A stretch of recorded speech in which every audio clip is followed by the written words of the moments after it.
Today we are reviewing A24's first foreign language film, the 2017 indie drama Menashe. I'm your Gentile friend Eric Kiska, drinking a dry Spanish red wine to settle me in on this winter night. Up next, we have my lovely wife, Kelly. Hey, it's me, everyone's lovely wife. Just kidding, only Eric's. I think I made that joke before. Anyways, I'm drinking the same thing as Eric because we live in the same house. Maybe you've heard that one before too. Regardless, thanks for joining us on this episode, and after me comes a guy in Alaska. Hey, what's up? It's Cole William Whitlaw Gibson. I'm going full sicko mode, and I'm drinking NyQuil and some sparkling waters because I am a sick little boy. So up next, we got my boy. Good evening, world. It's Kevin K. Konachek, and speaking of familiar things and familiar jokes, guess what? I'm drinking whiskey. That's right. I'm drinking a Wild Turkey Rare Breed bottle tonight. It's barrel proof, which means that it's 116.8 proof, which makes it damn near jet fuel. But I had a good day today, so I'm going to drink this and have a good time while talking about movies with my friends. So, whiskey for me, and happy to be here. L'chaim. L'chaim. Shalom.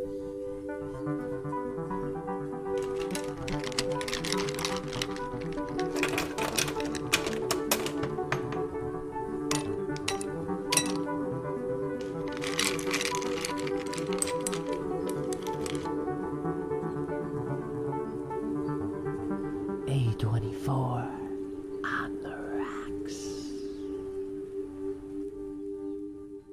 So as previously mentioned, today we are reviewing the 2017 indie drama Menashe.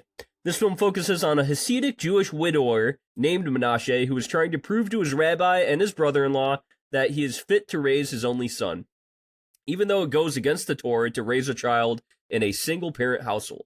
It was mainly shot in Borough Park, Brooklyn, which is one of the largest Orthodox Jewish communities outside of Israel. Our main character, Menashe, is played by a man named Menashe Lustig, and this film was apparently loosely based on his life. Our director, Joshua Weinstein, had met Menashe, and at first wanted to make a documentary about him, because Joshua Weinstein has made several documentaries before this film ever came out. But he quickly realized that it would be quite difficult to get Hasidic Jewish people to agree to be on camera. And so Weinstein made a feature film instead. It premiered on January 23rd, 2017 at Sundance Film Festival to wide critical acclaim, including a 95% Rotten Tomatoes score, and then was later distributed in the same year by A24.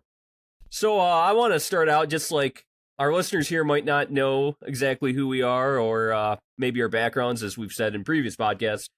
What religion did you grow up as? Kelly, you start out here.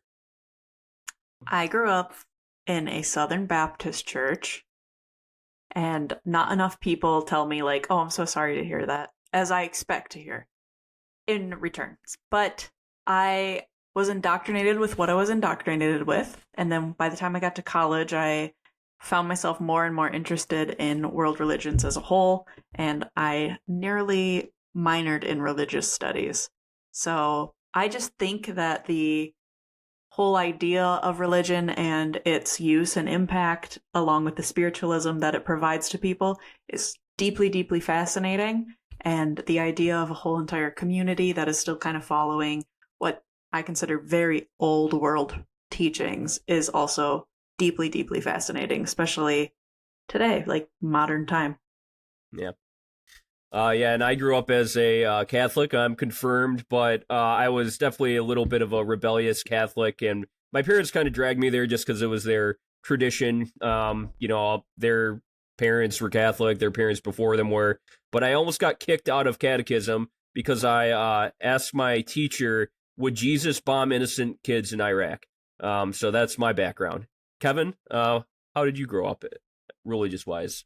I would say pretty much exactly like you. Roman Catholic, born and raised, baptized, confirmed. I went to private Catholic elementary school, K through 8. That was interesting. I had like a class of 14 people. Very closeted, quiet relationship with fucking the church, I guess, when I was a kid. But then I figured out that going to church twice a week, every week, was forceful and was not something that I was down with in the long run. So when I got to college, I kind of always decided that my Sundays were worth more than being forced to listen to some guy's opinion on something or another. And I'd rather spend it with my friends and family doing other things.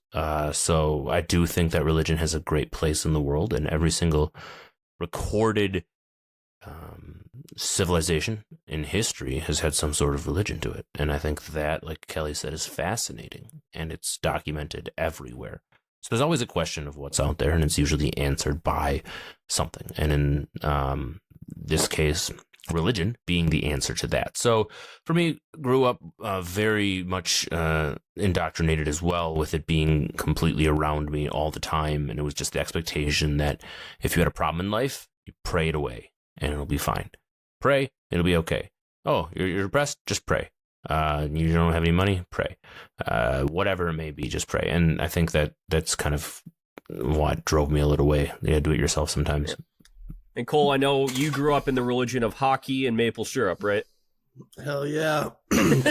Small town, farm town living. I would say I grew up as a holiday Christian Protestant, where basically the only time I ever went to church was like Easter and the night before Christmas and things like that. Not a super religious household. It's interesting because my parents and family members have all gotten more religious as time has gone on. So like as I've grown up in essentially a not religious household, they've all gotten extremely religious comparatively. Like I've seen all of my parents get baptized and my sisters be baptized. However, I never was as a child or ever. So I they're all going to go to heaven and I won't, I suppose. But I don't know. I don't really have a close connection to anything. I think religion is very interesting. I've definitely kind of like looked into a lot of went to a lot of different churches and stuff like that with some friends or family members and whatnot, but none of them ever really stuck with me. And now I'm here just living my life, staring at the stars. Yeah. So I guess that is the religious eyes we all viewed this through this film through. Do any of us even know any Hasidic Jewish people? Nope. I don't. No. Yeah. I have been to New York City a couple times, and I've definitely actually accidentally walked into some Hasidic Jewish communities. I'm not sure if I ever walked through Borough Park, but I'm familiar with Hasidic Jewish people at least. So this whole film was spoken in Yiddish. It was shot in the United States. And my first question will be to Kevin. Did the writer and director's choice to put this whole film in Yiddish take you out of the film, or did it add to the film? Well, so I don't know if anyone else watched this film like me, but I first turned it on and didn't really think about subtitles or anything, and they were talking, and I was like, okay, maybe they'll eventually switch to English, and no, it just kept going in Yiddish. So I watched the first 3.5 minutes of this film without any subtitles, and I was like, all right, probably should throw subtitles on. Went back to the beginning, and of course, there we were. But during those first 3.5 minutes, I could kind of get a vibe of what they were trying to say anyways without seeing the subtitles or the context. So that was pretty cool, just from their body language and just kind of, the conversations that the way that they were having them. But I did actually appreciate it. As soon as I turned it on, I was like, actually unique. I'm glad we were getting to a foreign language film. I'm glad that this is going to take that, because my first impression right away was good. It's going to really immerse me in what I'm about to watch. Meaning, like, if we're going to talk about the Hasidic Jewish people and their culture, I'm really glad that we went full in on it. Even from that, I go back to that opening scene with the mom. I mean, that is translatable to every language everywhere in the entire world. A mom struggling with her kids as she's going shopping, and the stress and the look on her face. And I think that this entire movie, from start to finish, is the exact same way. Regardless if it's in Yiddish or English or German or Portuguese or whatever it may be, this story is translatable for everybody and every person who watches it. So it was unique in the sense that they made that choice to make it Yiddish, but it wasn't necessary, I guess, because I think that it could have been, anybody could have done that language and it would have been a great story regardless. So great choice, but the story didn't need it because it was such a good story, I guess. Sure. That's my story. Kelly, I guess I'll do two questions in one here. The previous question I asked Kevin, did the Yiddish language take you out of the film or add to it? But also, why start out with a stressed mom and a crying baby? Why start out the film this way? Okay, I'll answer the second question first because Kevin already kind of filled that in, and he said it better than I could have. You agree with him? Yeah, I think that like he said, it translates to every language everywhere. It's just like a common thing that if you've not experienced, then you either grew up in or you've seen it, and it's just something that I think is a theme throughout this whole movie.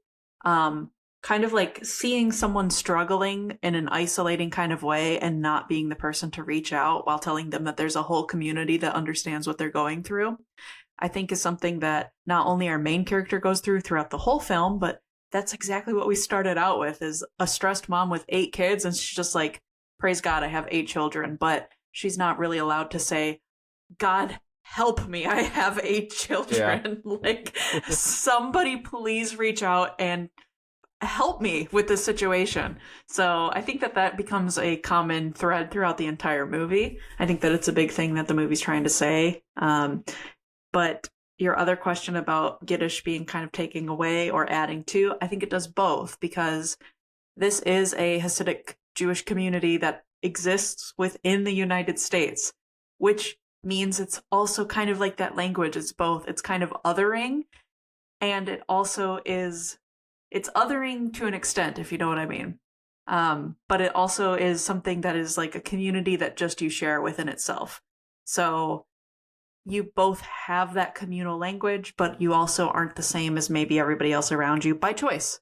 And I think that's kind of like the ideal of America, is to be this melting pot of all of these different languages and cultural identities and communities. And then once that actually shows, maybe America looks on it a different way. And maybe it does separate them. So I think it needs to be both. And I like that it's in that language because it shows the amount of culture, the amount of like neighborhood that has lasted for decades and decades and decades. I just found it like it wouldn't be the same movie if they all were speaking English. And I think that it's probably accurate to the area as well, which, so if that is just for accuracy's sake, then so be it.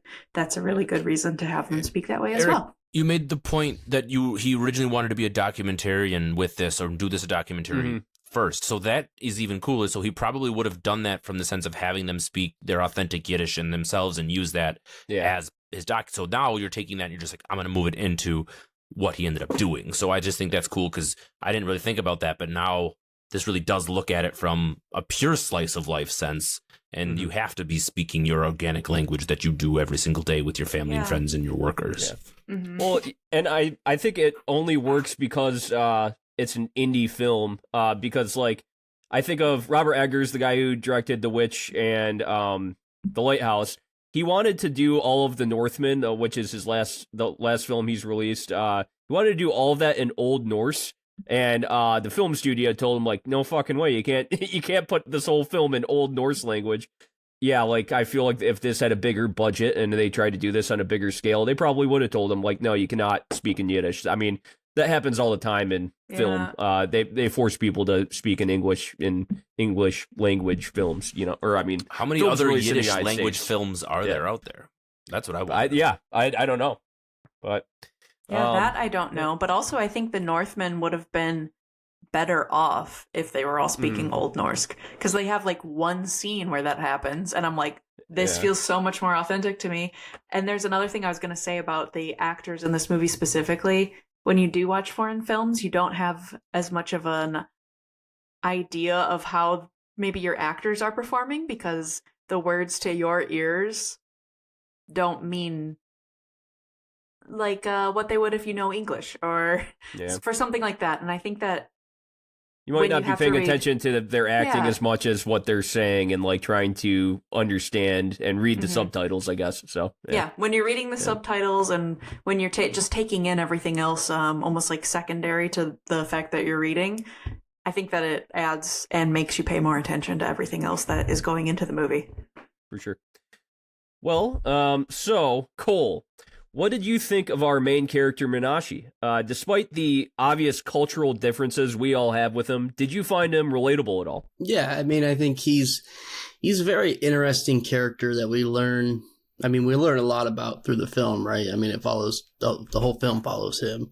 But, I mean, right off the bat, you learn that he's like very devoted, very religious, that he seemingly does everything correctly in terms of, you know, his religious views and in that aspect, and is trying to be, you know, the best Jewish person he can be, so to speak. But you also learn that he has some faults throughout the film and has some issues, and you learn about the passing of his wife, and, you know, maybe he wasn't the most in love with his forced wife, and I don't know. He's an interesting character, that's for sure. I don't want to devolve maybe too much into it about my opinions towards. I'll leave that towards the end, but I've got some thoughts about him.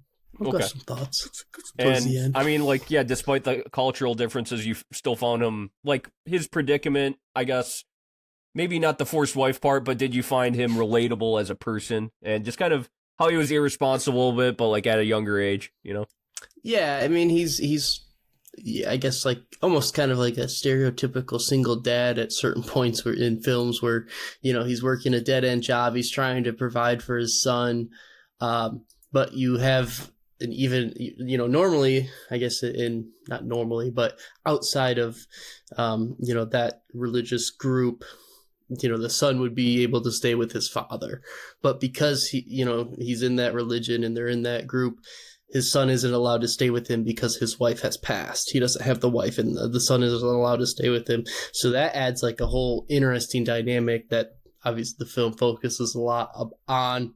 And it just, I guess to me, it raised a lot of questions in terms of like the religion of you know, they're taking his son away, and it kind of sucks to a certain extent. And it's following him going through that whole period of grieving and losing you know, his wife, but then also losing his son at the same time. Pretty interesting. And so Joshua Weinstein, like I previously said, a lot of Hasidic Jewish people like did not want a documentary on them, and so he had to, you know, jump through some loopholes here to make this film. And I think the big thing is that community did not want them, they didn't want their own community being portrayed in a negative light, and so Weinstein kind of had to, he was trying to be very impartial towards this whole community and the way he showed this film.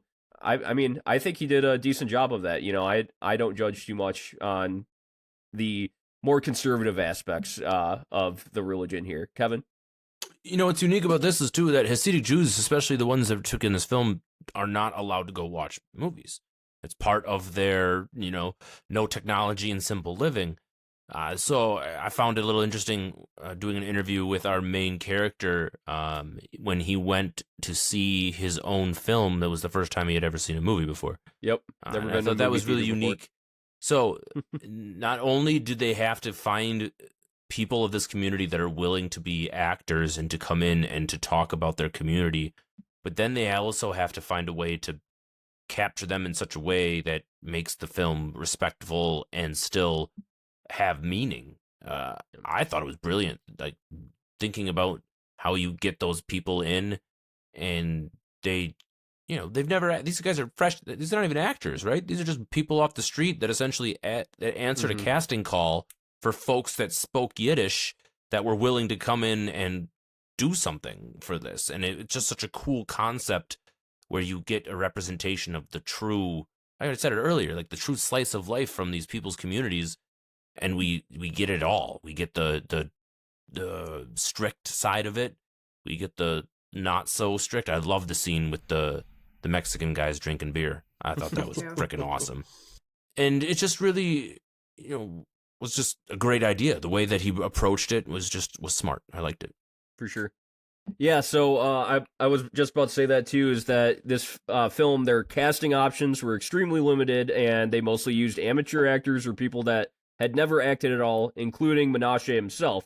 He had never acted before and had never been in a movie theater before he went to Sundance to see this. So, Kelly, what did you think of the acting performances in this film, knowing all of that?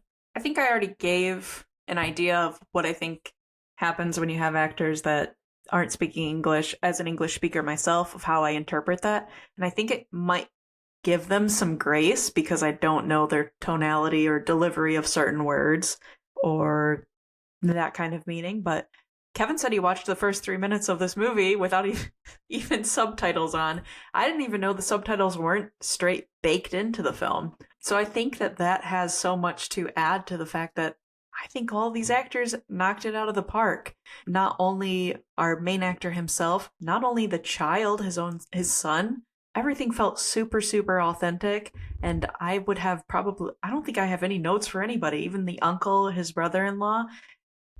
He was probably my favorite character in the complexity of him.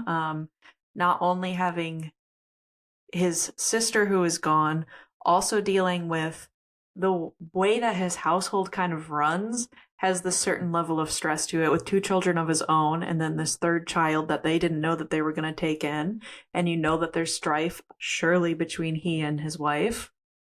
And then his brother-in-law of his deceased sisters, like, please give me my child back.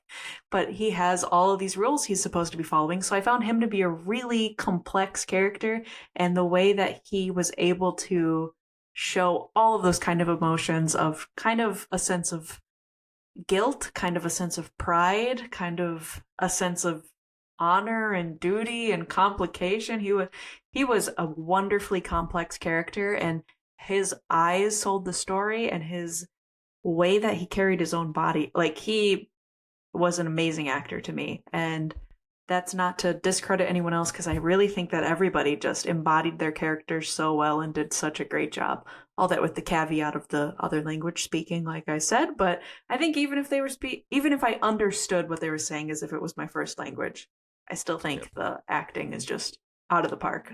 Very, very good. So yeah, I mean, I really think the basis of this film is trying to show Menashe dealing with the conflicts of the Orthodox Jewish lifestyle, but also finding healing through his own religion. So we're introduced to Menashe as this guy working in a grocery store.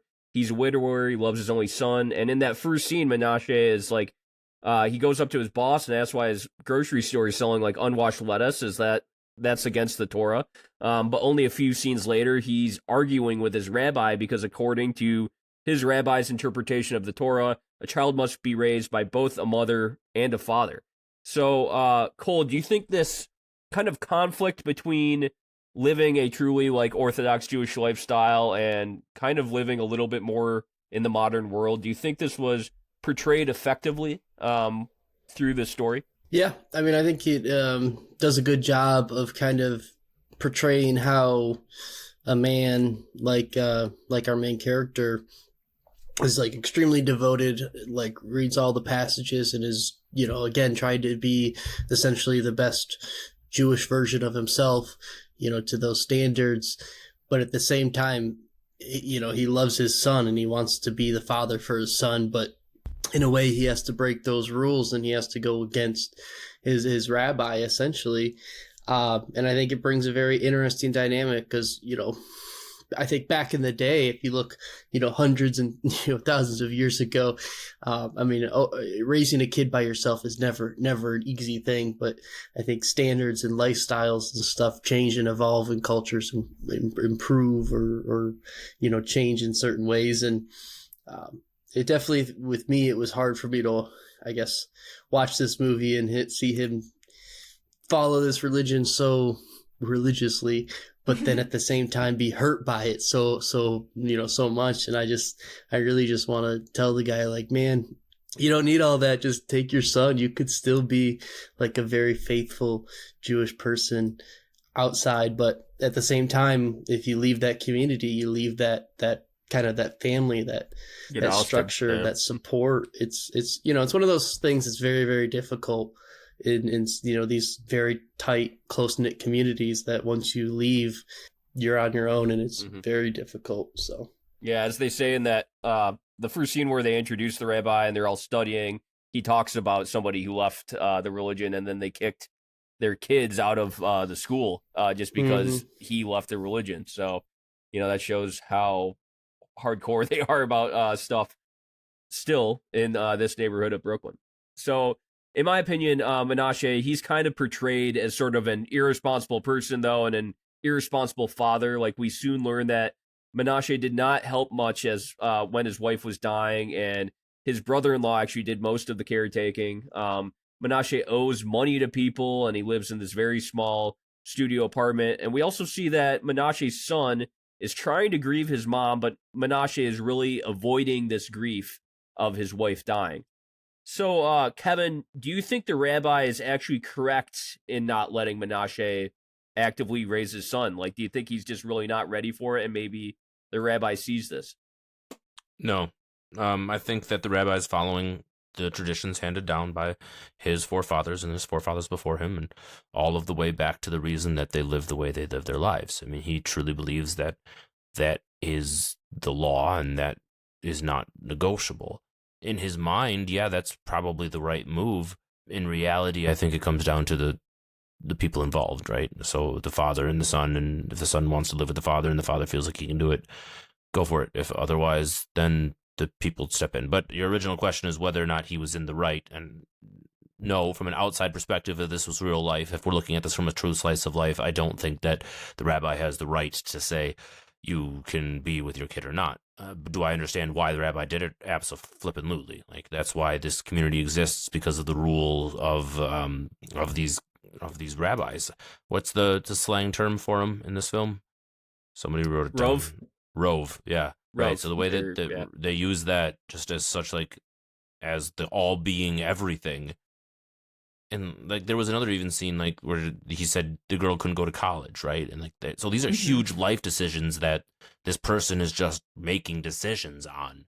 Why? Because some other old guy told him that he had the ability to do it. So I think that might be just my cynicalness looking at it from that perspective. But it works for that community, and I'm not one to judge anybody's choices at all for any reason. And if that's what works for them and results in, you know, happy families, great. But the moment that we start seeing kids that are maybe not being treated correctly or all those other things, then we need to step in and religion be damned at that point.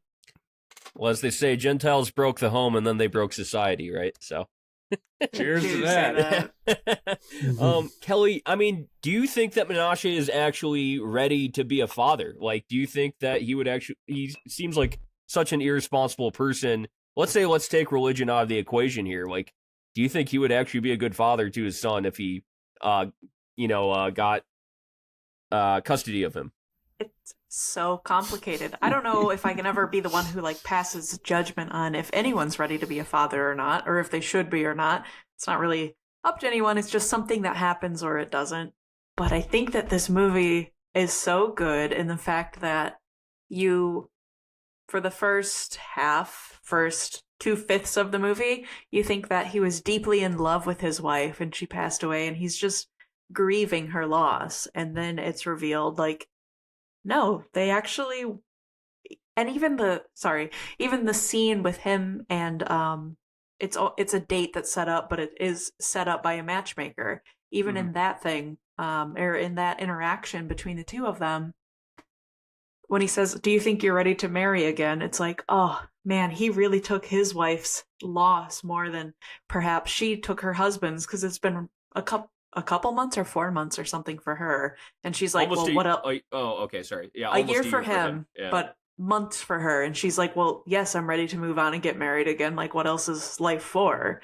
Exactly. What else besides marriage and kids? What else is there? I wrote that down. I'm like, Jesus, no thanks. Meanwhile, Menashe, the way that he asks, like, do you think you're ready to be married again? I think, oh man, he's like really deeply grieving this loss, and he had a great love, and oh, I really feel for this guy. No wonder his apartment is the way that it is. No wonder his job is so hard for him to take care of. Like, he's deep in this. And then we get about 2/5 through the movie, halfway through the movie, and you find out, like, no, he was married to his previous wife out of duty, and they really weren't deeply in love, and she really wanted to have a lot of children, and he names the fact that what he actually feels about her loss and having the son is guilt. And guilt is such like a powerful emotion that I think isn't usually named with its own word like that, or even like able to be found by a character like the one that he's portraying. So the fact that they say that, and then it just topples over that it's all this like religious kind of trauma that when you're in it, you probably can't even recognize her name outside of guilt. There's a lot of shame. There's a lot of responsibility that's like put upon your shoulders that you don't even know how to respond to, but you just have to follow it, because if you don't, then bad things happen regardless. So I love that this movie did a 360 on me, where I think that he feels one way about the whole situation, then you find out it's another. And then I found myself thinking after that, I went out of my mind of, well, I am not one to judge him, into, well, maybe his brother-in-law's right about him. Maybe he was lazy the whole time and he didn't take care of his wife, and that's why their relationship didn't really work out. And I found myself wanting to gossip about him. And I don't know if that was necessarily what the movie wanted me to do, but that's the impact it gave me. And I loved that they were able to pull that, like, the wool off of my eyes. I don't know. That was my, like, way that I was able to feed into it. And it took the scene with the Hispanic men in the back of the place where he works to, like, pull that wool off my eyes as well. And all they had to do was just be on the same level as him, sharing a beer and sorrows, and talk together in order for all that to be revealed. And I think that there's something in the fact that that scene revealed so much to me as a viewer that it wouldn't be this. That was a crucial moment in the movie for me. I was just gonna say, I don't. One thing I wanted to hear from everyone is, do you think he was actually a good dad?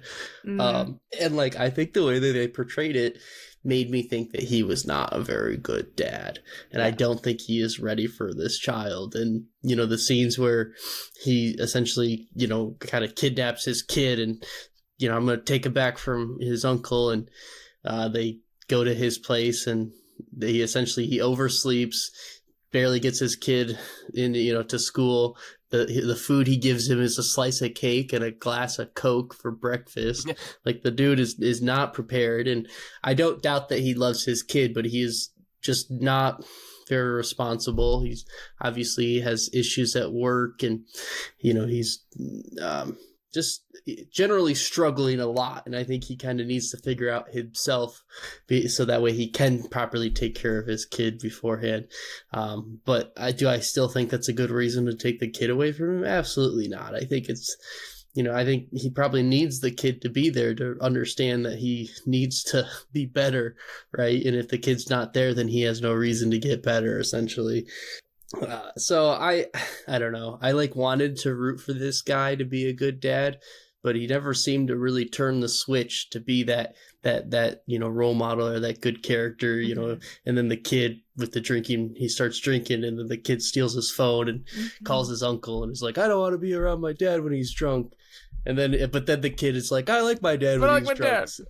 So I don't know. It was very, very interesting, but I'm glad Eric brought it up, because I was curious what other people thought. You guys, it's good. Great points all around. I think that the ending of the movie, and when we get to it, reveals how the movie feels about him, and his arc as a character, right? The way he approaches the ultimatum that he is given. I think Cole said it best, right? He's not prepared, but it doesn't mean that he shouldn't give him a chance to do it. And I think that's what this movie is also saying, is like, you may not be put in a situation, the best ideal situation to handle something, but you have to handle it.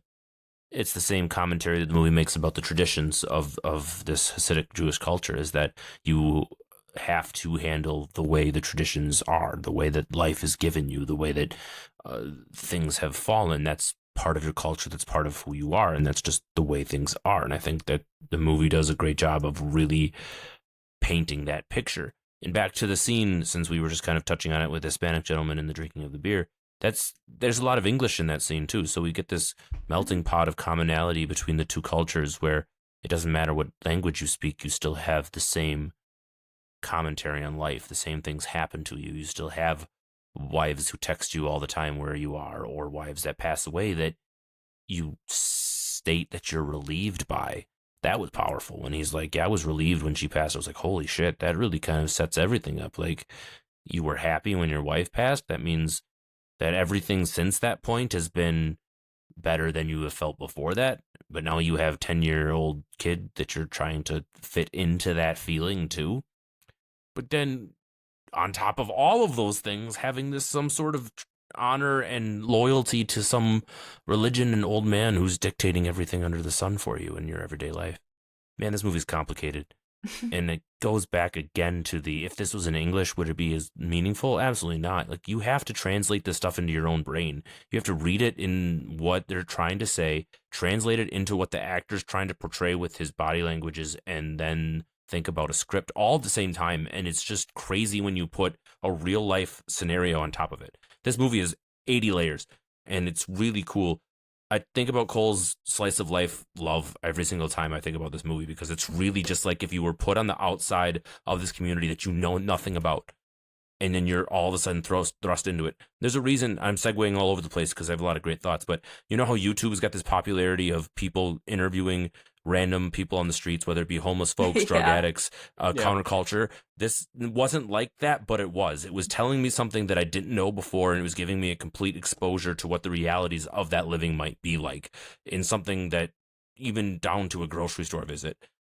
I think I appreciate this movie so much more now talking about it than I did while watching it, and that's such a great feeling because A24 does that all the fucking time. I mean, literally, if we did a tag on every movie that we said, oh, I like this more, or discussed it more as we were kind of going through this process, there would have dozens of them. So good on A24, good on the director, good on the script, good on all these people, because it really was just brilliant in a lot of different ways. And I know that sounds like my end review, but it's not. It's just how passionate I am about this discussion. And also TM registered trademark. A24, you can't take that from Kevin. That's what he always says about your movies, and you need to pay him dividends if you try to market with that. Yeah, come at me or pay me money. It's fine. So I guess my opinion is, like, I think he was a very irresponsible father, and I don't think he deserved to, like, raise his kid. I think that he is not ready to raise a kid whatsoever. Yeah, he's giving his kid cake and pop for breakfast and isn't getting him to school on time, and killing chickens. Let's not forget, he killed the chicken. Yeah, at the end that chicken died too. But like, this is the contradiction here, is that his dad forced him, like, went to Israel, forced him to get married to an Israeli woman, bring her back to the United States, and God knows there's probably tons of pressure to have children, like, after you get married. That's like, you know, there's people that they're saying, oh, we have 8 kids and we want more, you know, like, so much pressure to have children. So I do think that this film is trying to show, I guess both ends of the sword of, okay, this is how this community is, and we should have understanding for it and appreciation even for it. But a lot of the people in these communities are put in these extremely stressful situations just because of the traditions that they have to live by. And I was also wondering, you know, so he says, well, in that great scene where he's drinking 40s with the Mexican dudes at the behind the grocery store, he said his dad forced him to go to Israel. Like, where's his dad? Where's his mom? Because I'm thinking, like, if my dad would never force me to get married to somebody. If I had, like, an accidental child, though, I would probably bring them to my parents and be like, help me raise this kid. I can't do it on my own. So that's a big question mark in the film too, I guess, is like, what happened to his dad?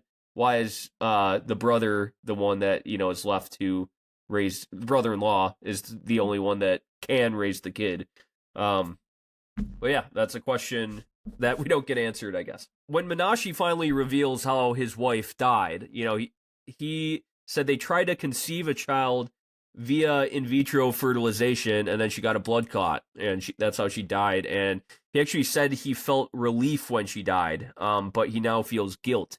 Cole, can you understand where Menashe is coming from when he says this? Like, what do you think of him saying it was like a relief for him for his wife to die at first?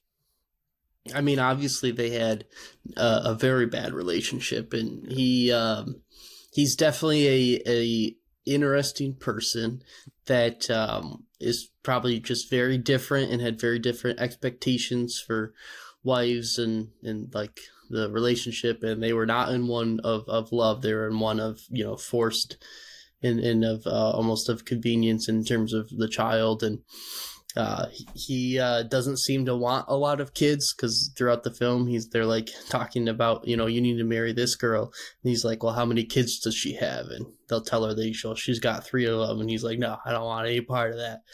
So obviously he didn't want a lot of them. And, it's probably one of those things where when she died, there was that brief moment where he felt like he was free and could essentially go live his life the way he wants to. But then the guilt of realizing that like this person that you're supposed to love and be with has died, and you essentially feel the opposite of what you should, and then that guilt sets in. And then I think also the reality of everything crashing around him with I'm not going to be able to raise my kid, they're going to take my son away, and then all this other stuff of maybe if I was a better father from the get-go, that none of this would have happened, or there's a lot of repercussions that could have come from it. And I don't know, maybe if he pushed more, she would have tried to get the in vitro, and then she might have survived. I don't know. There's a lot of things you don't quite figure out, but I could definitely see where that guilt could come from, and I can see why he would feel that. Because if I was forced into a relationship with someone that we don't jive, I mean, that's a life of, misery, having to live with someone that you don't like. So it's complicated, and that's where, it's one of those things where with these kind of religions where they live in absolutes of things, you get a lot of these issues. And I don't think religion is inherently a problem or anything like that, but when you live in the absolutes of anything, you're always going to end up in bad situations, whether it's religion or politics or anything like that. If you say something is like absolute, usually you need it. You're closing yourself off to something.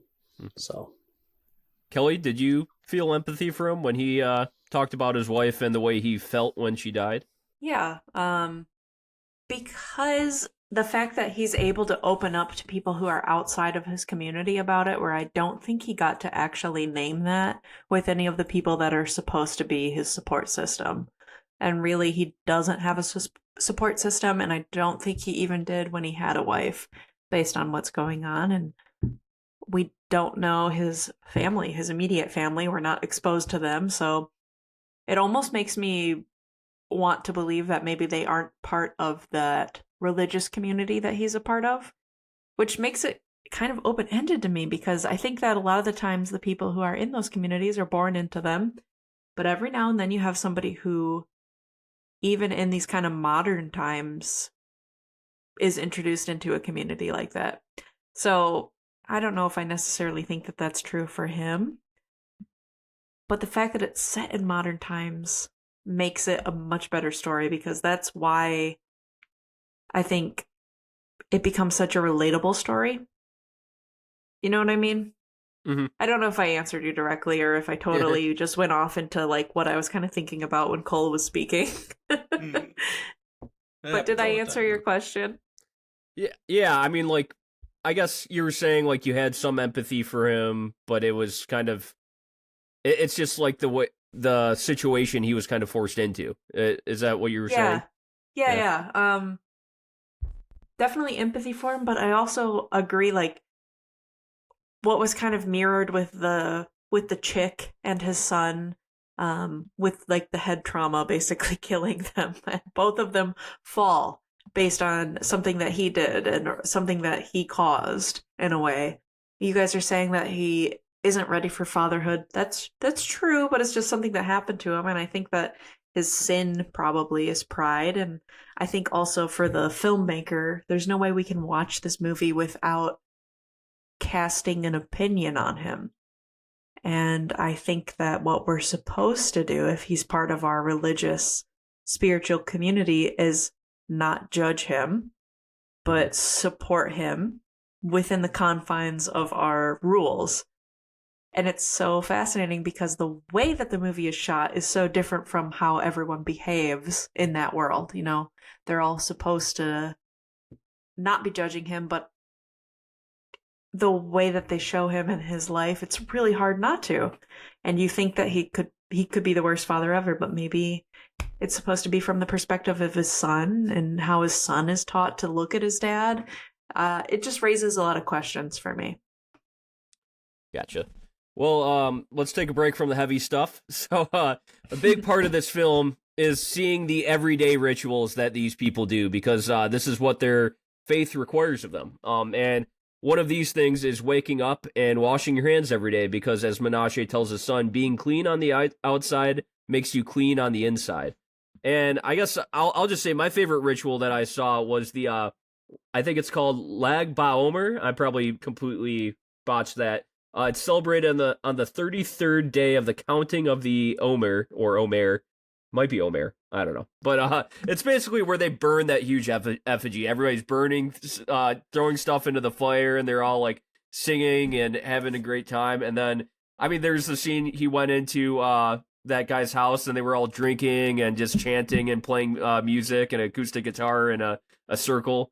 And I was just like, Kelly even said, like, so if I was a Hasidic Jewish woman, I could still drink. I would just have to be at home. I couldn't work and just raise a child. And you're like, well, maybe I could do that. That doesn't seem that horrible. But You're not supposed to tell the whole world that. Oh, jeez, yeah, just ruined it all. But Kevin, what was your favorite ritual that you saw in this film?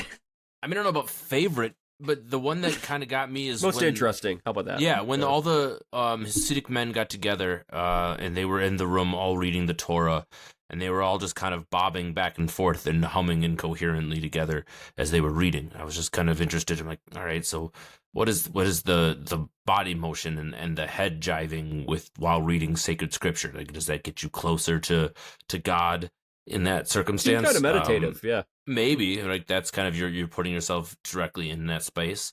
The other one that was really interesting was at the very end of the film where we see our character take the mikvah, which is the traditional Jewish bath for cleansing, and that was just a pretty cool way of kind of button ending it, but using a very real ritual and real ceremony that a lot of these Hasidic Jews take incredibly serious. Like that ending scene holds a lot of weight from a reality standpoint.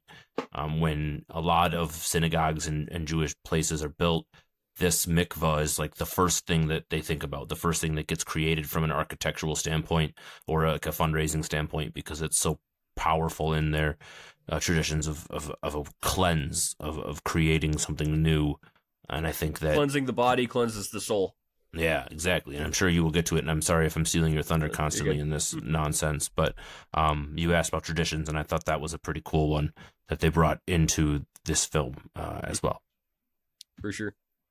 Cole, did you have a favorite tradition? Like, did you have one where you saw and you're like, oh, I could do that. I could be a Hasidic Jewish guy. Like, I'm going to move to Brooklyn tomorrow. I don't think I saw one that made me be like, yeah, this is the way to go. But I think the one that interests me the most, which is mostly just because of is the hand washing, and it mostly just reminded me of the fact that the reason why they back in like the 1800s, surgeons and people that performed medicine never washed their hands between patients, but then it was like kind of discovered that the Jewish and other doctors that ritually wash their hands were like had much better like survival rates and all that stuff. Surprise! And yeah, I think that I guess interests me or piqued mine because I was like, oh yeah, I remember reading about that, and there you go. That's why it's happening. Is so in a way, the the super old school hardcore religions paved the way for modern medicine and science. So it's just a big Venn diagram of one big circle. There's not enough people talking about this. Yes. So thank you for your their contributions to modern medicine. Yeah. And to be fair, I mean, Cole, you probably wouldn't be sick right now if you wash your hands every morning. So yeah, well, so that's my problem, right? Like, I never wash my hands, but now I'm thinking about it. Like, if I was Jewish and living in Brooklyn, I would 100% I'd be fine. So you just got to move there, and you won't be sick anymore. So. Yeah, I just gotta find. I wonder if there's a group here in Alaska. There's got to be at least one, right? Probably in Anchorage. There's gotta be. Yeah. Well, this film was made by secular Jewish people, so yeah, obviously they were not Hasidic Jewish people, and they wanted to show this community without judgment. Kelly, do you think this film actually kind of provides some understanding for people that live in these types of communities and the laws they adhere to? Like, did you kind of leave this feeling like I can understand why people actually do choose to live in this way, outside of just inheriting it from, their parents and their parents before them. So I break that down probably into two different questions. And the first one, I don't think that you can watch this movie and not feel the fact that they were trying to keep you from placing judgment on these people. I don't want to say that. On Menashe and what he goes through and the community that he lives in. Because like we've kind of already were saying about it, is the struggles that he's going through, the struggles that we see of people in his community are something that is relatable to all of us. Certainly. Do I understand the second part of your question, which is kind of why people might choose this lifestyle other than living in it? Or maybe like inheriting it, inheriting because it. Yeah. Your parents did live like this too, Yeah. I don't know if it's because the movie told me this or because it's just what I'm like thinking about it. Maybe the movie kind of told me about this, is kind of the simplicity of it in a way. It kind of takes away a lot of gray areas and in-betweens, because it can be more like dead set on if this happens, then this happens. Almost like logical in like a robotic kind of sense, but in a survivalist kind of way. So it kind of simplifies a lot of uncertainties in life in that way. And then I think also the scene, and we're closing on the end, if I'm going to bring up this scene, but it's probably time to talk about it, is when Menashe has the memorial service at his house and absolutely makes me cringe out of my soul out through the window. The fact that his food caught on fire and is smoking up his whole apartment is, oh my, just kills me. But when I kind of understand what they're trying to mean is they're all following what their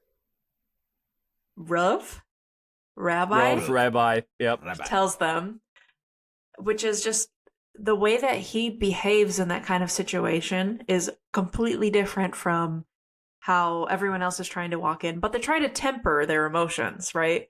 This is the result in your community of what happens when you kind of just like don't lift up somebody who's struggling, and they want to like kind of maybe hide and push that away as religion becomes more and more modern. But it's the rabbi who says like he never passes judgment on him, and he is always he said kind like of this understanding. kugel is fit for a king, even after he burnt it, and he eats it happily. Doesn't even make a face whatsoever. Yep. So not even them just walking through the door and saying, we can't eat in here, we're all going to choke to death. And then the rabbi's, he's the one who opens the window and just kind of smokes it out. He's the one who says, like, fit for a king. So if he's the one that they're all supposed to be striving to be, and he is also the one who is the least judgmental, most loving, most fair person, then I could understand why everyone says, like, we want to strive to be like him. And not that we need to know how he treats maybe like his household and everything, but you have to assume he has a phenomenal life. He has children who are all happy. He has 8+ of them, and they're all doing great as well. Like, there's something to strive to, and it gives you a goal. It gives you a northern star to try to follow. So I think the second half of your question is kind of that. Like, if you have someone to model like that, then I think that kind of makes your life easier to live. Yep. So early on when we were watching this film, Kelly, you said that the camera work reminded you of the TV show Rami. And Rami is also done by A24 and follows a young Muslim man growing up in New Jersey. Living in New Jersey because he's an adult. And I feel like this film, like, it definitely, I can see like almost some kind of comparisons to it. I mean, they're both growing up in these Semitic communities. But what I think this film is trying to say and come away with is that, we all have different ways to get through life, and we have different spiritualities that we follow, or there are so many different guidelines, or I guess morals, that we try to all adhere to, and we're all kind of different in what we follow. Like, for example, somebody in Los Angeles, they might judge like the Hasidic Jewish community for being so conservative and strict, yet they'll go to yoga and Reiki every day, and they'll talk about their third eye, and they'll rub their crystal. I think that we all need something to feed our spirits and keep us going as we go through this life.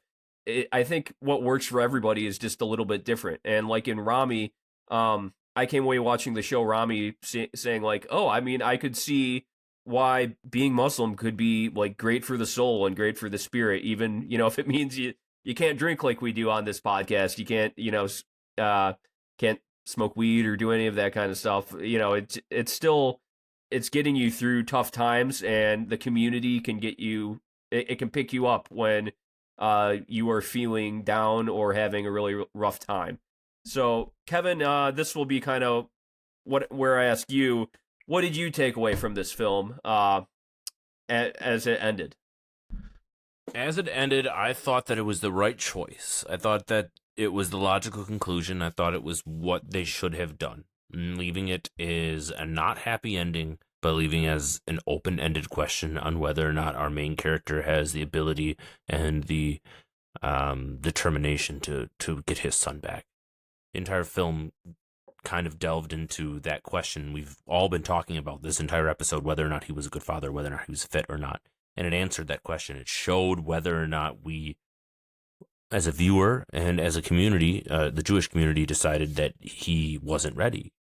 And Menashe probably admits that as well. We see that. I touched on it earlier when he goes into the ritual bath and dons the black coat and hat of the way what he wasn't wearing before. His son made mention in that scene that his dad would look good, right, with the hat, and he just never wore it. He must have been either self-conscious or didn't think he deserved it.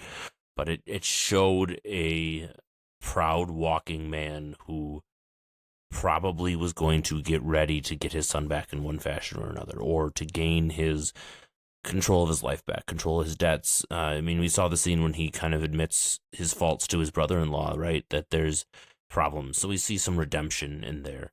I keep referring to this whole slice of life thing. It's probably like the fifth time I've talked about it, maybe even more. And it's because it's so real. I can see this happening in everyday life with brothers and families and everywhere. And this redemption arc and this idea that you can have a second chance. You can have another ability to do something right by not just yourself, but your family and your religion and the culture and everything else. And again, this was based off of essentially a real life story. This is based off someone's real life. I mean, a biographical feature film, which is pretty wild in its own sense.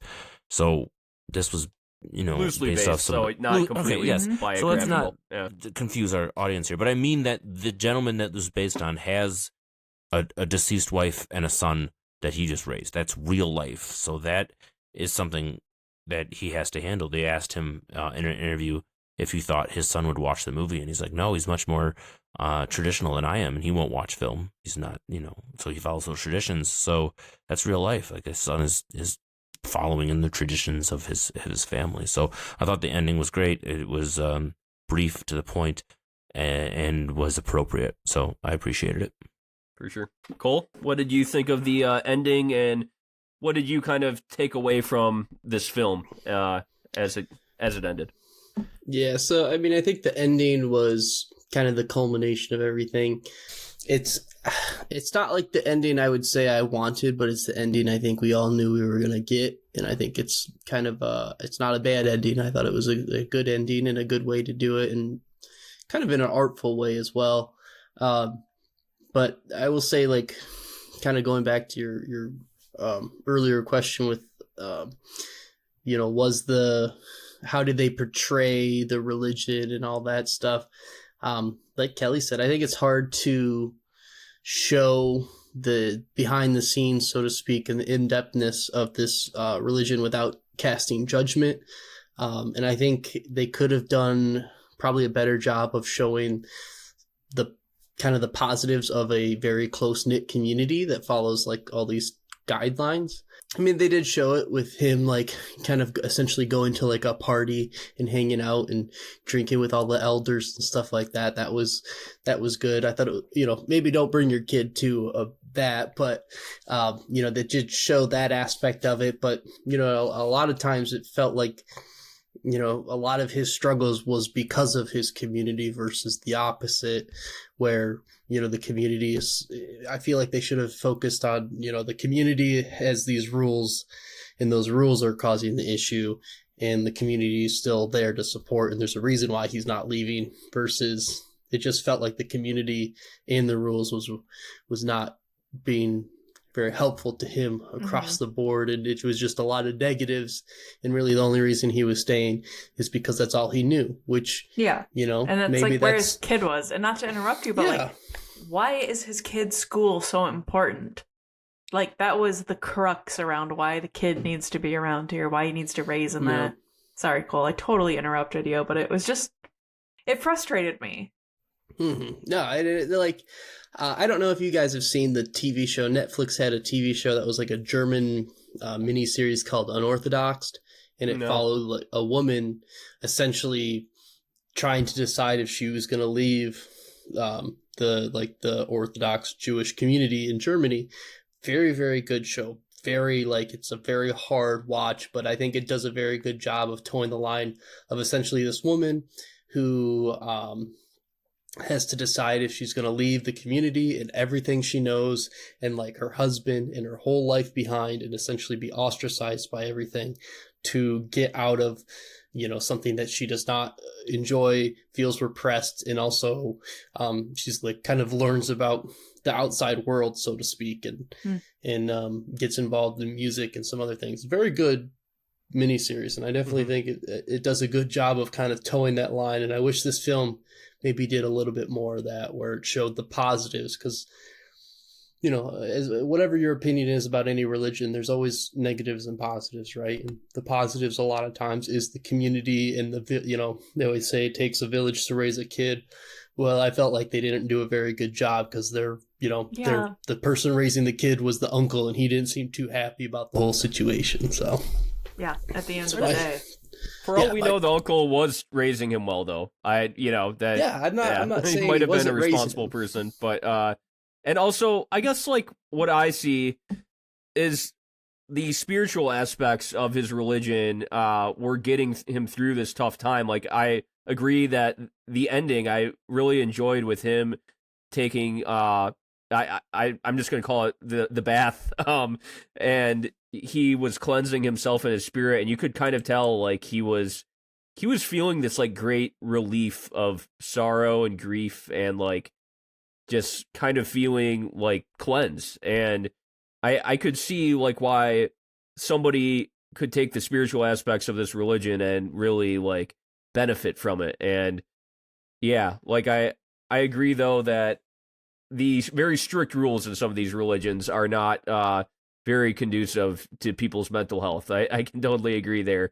But then I also like think that I don't know, just the spiritual aspects other people follow, we might think it's ridiculous, and then we see closer like how it helps them and benefits them.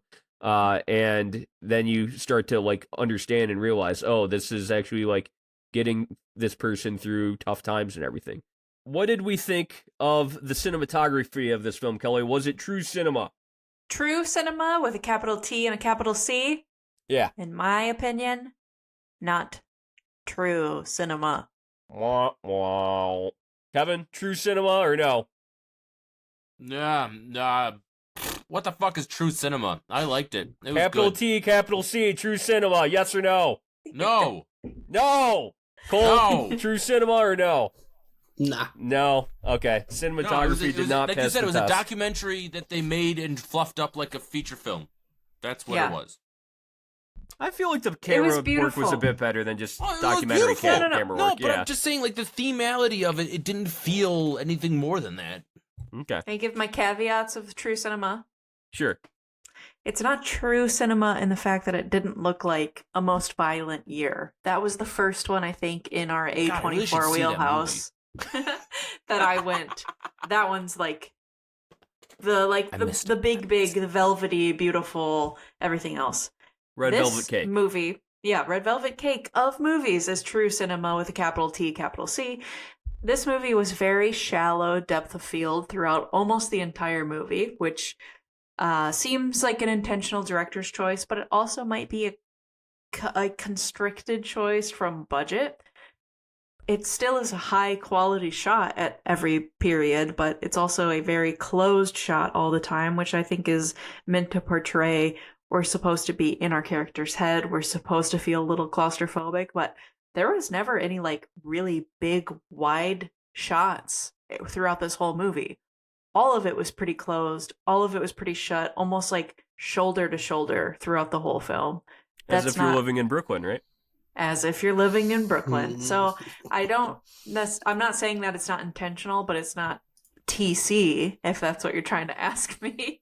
I think that requires a good amount of wide shots and landscapes. I want more variety. This movie didn't have a lot of variety of shots. That's fair. All right, well, let's get into our ratings here. I guess I'll start because I think I've laid off kind of saying a bit here, but I actually really enjoyed this film. I'm not sure it's going to get up into the A category for me, but I enjoyed seeing a completely different culture, a completely different community that I never would have like thought to look into from a film aspect, and how they put it in Yiddish, and you did feel like you were in a different country, even though you were right here in the United States in Brooklyn. And I enjoyed the journey of our main character from the start, kind of being this irresponsible person who we know is a widow, but like we know he's not exactly a great father. And then we see him kind of slowly turning into a much more responsible and I guess spiritual, but also I think he started to respect himself more and more throughout the film. I think that was a big thing, is that people said like he did not have respect for himself. And can I not? Yeah, I'm ahead. sorry to interrupt your like very first thing that you're saying in your interview, and we never usually do this at the end of it. But the first quote that I wrote down, and I don't usually take notes, was his brother-in-law saying, "How can I respect you? You have no respect for yourself." Mm-hmm. And I think what you just said, just like that's a story throughout the whole movie. Sorry to interrupt. And I think that him showing humility to other people in his life, like his brother-in-law saying, sorry, I'm trying my best. I'm learning. That was his journey. And that was the main conflict throughout the film, was him versus himself. It might've seemed like him versus the brother-in-law, him versus the traditions of his religion, but it was really him versus his own self through this whole film, and him learning to respect himself. And I think it took the memorial and, also, grieving properly with his child. He did not grieve properly with his child throughout the whole film, and you could tell he had never really grieved the death of his wife properly. And I think that's what the ending was. It was him finally grieving properly with his son, taking the bath, cleansing his spirit, going out into the world, and putting on a hat and a coat, saying, I've evolved a bit. I'm taking on, more responsibility. I'm trying to learn to respect myself and love myself. I really enjoy that journey for him, and yes, Queen. I love that for him.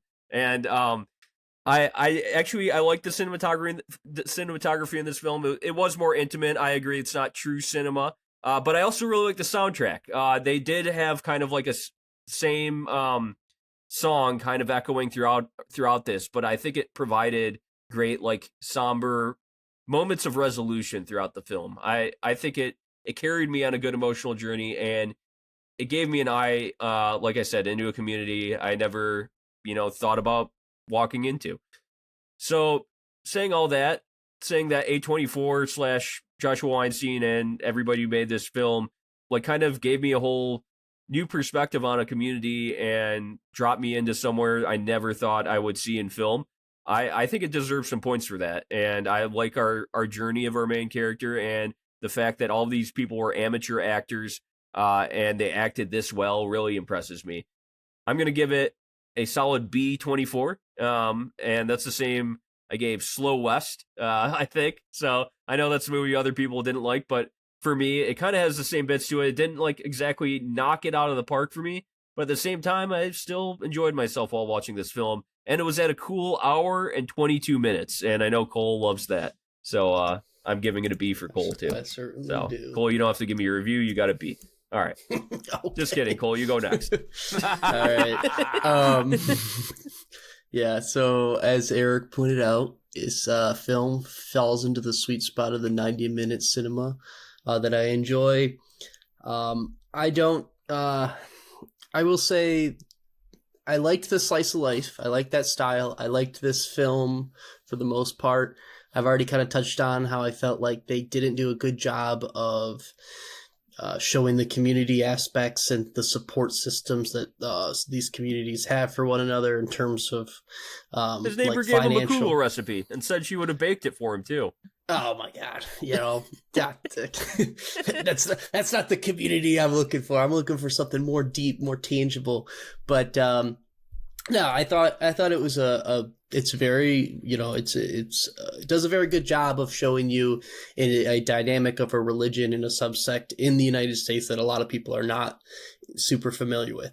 Now, I will say that I have seen the show Unorthodox, which is a phenomenal miniseries. It's only like 3 episodes, and I think that like set the bar. It's also in like I think it's in Yiddish, and then it's also German, so it follows in that interesting category. But regardless, I think it kind of it set my expectations higher, even though this came out before that show. I think it opened the doors for it, so I respect it and all that stuff. And I think he set out to do a very interesting documentary and pivoted and made a decent enough film that, opened your eyes to a lot of things. I don't know. A lot of this didn't, I guess, stick with me as much as maybe others. I wanted more out of it. At times I felt like it kind of, there's times where it seemed like it skipped over key parts that I really wanted them to dive into, and they just kind of like fast forward. And then other times they slowed down a lot in parts that didn't seem that important to me. Overall, I don't think it was a bad movie. I don't think it was necessarily a good movie. So I'm going like right in the middle of the road, and I gave it a C24. So Okay. Kelly, you up next. I think I'm going to keep it short. I always say this, but then I talk way longer. Your girl loves a soapbox. I think I don't want to be on a podcast until it's time for me to speak, and then I talk a whole bunch. Anyways, I wrote out points on my normal quadrants. The acting, as I touched on, killed it throughout the movie. The soundtrack, which I hadn't put my words into, I think is one of the strongest soundtracks of the A24 world that we've explored thus far.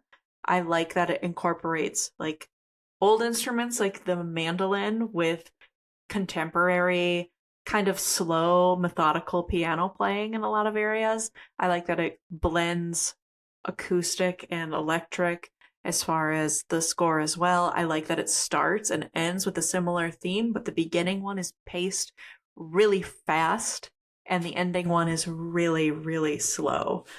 So I think whoever wrote this score, and usually I look it up when I like it this much, deserves a lot of points for the perfect tonal match that they created for this movie. I will say I think that the cinematography of the movie was just fine. I don't know if it was limited by budget, but that was kind of the impression that I got. I think that with the story that they were telling and with the acting that they were able to find and with the scenes as far as location that they were in, I think that they could have got some really amazing shots. And they just didn't. They decided to kind of keep it focused on our characters, and I wish that they explored more and gave me some wide shots. And I think that the story in the end was also fine. It didn't like blow me away. I could totally pick up the aspect that we wanted to give documentary, but we gave story instead because it felt like that was how it felt, somewhere in between the two. And I think that it was kind of shot that way.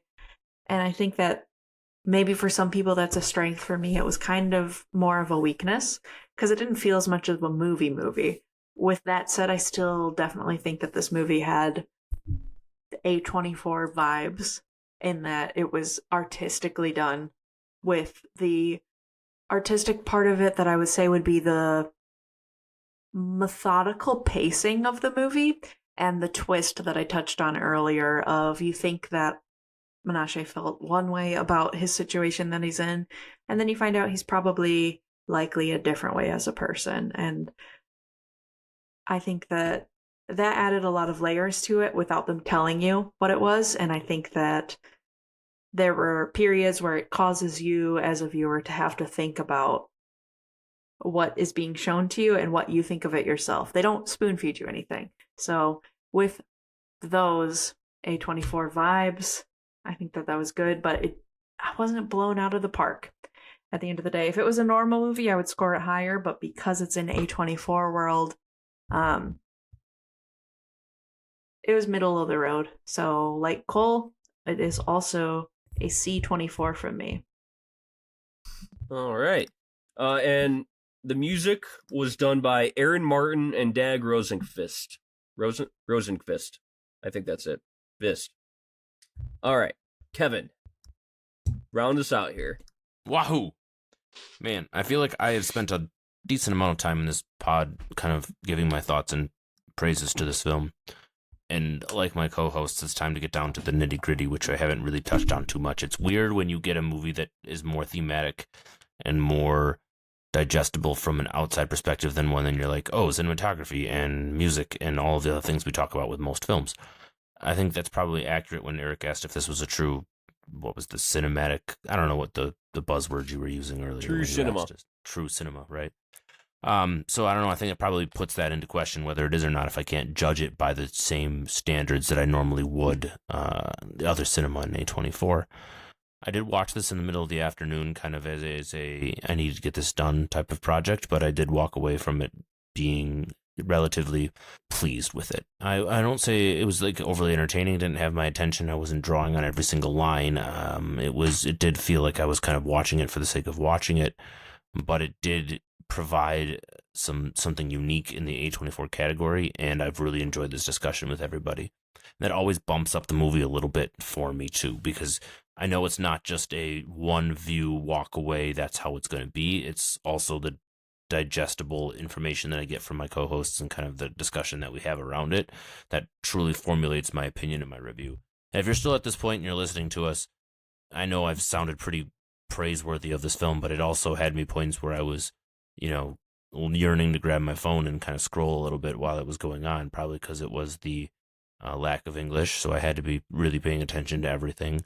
The true slice of life where you're getting a commentary on the smallest of things and the day-to-day things that don't really grab your attention. And then, of course, the relative sadness of the film, right? It's not a happy story. It's not something that keeps you attention-wise I'm rooting for my main character. You're just kind of going through the motions and watching his everyday life, which is absolutely the intention of the film. And I enjoyed it while I was watching it, but I think I enjoyed the discussion more. So what does that say about the film? I think I'm probably going to stick right around where my other co-hosts are. I'm going to move it up to a C+, because I did think that it really did have some great thematic points to it, but overall, it really wasn't a movie as much as it was just a commentary on a society and a culture that we don't see a lot on, and it was done in an artful way. So good for A24, I'm bringing it to the attention, but as a standalone movie, if you're on the completion track, go for it. If not, you can probably skip it, C+ 24. Alrighty. So next week, we will be doing a Mount Rushmore of animated films with our good friend El Capitans from TikTok or Terrence Thomas. And we hope you watch that. And the week after that, we will be reviewing Good Time, which is the Robert Pattinson starring Safdie Brothers movie that is probably one of... it's an A24 favorite for sure.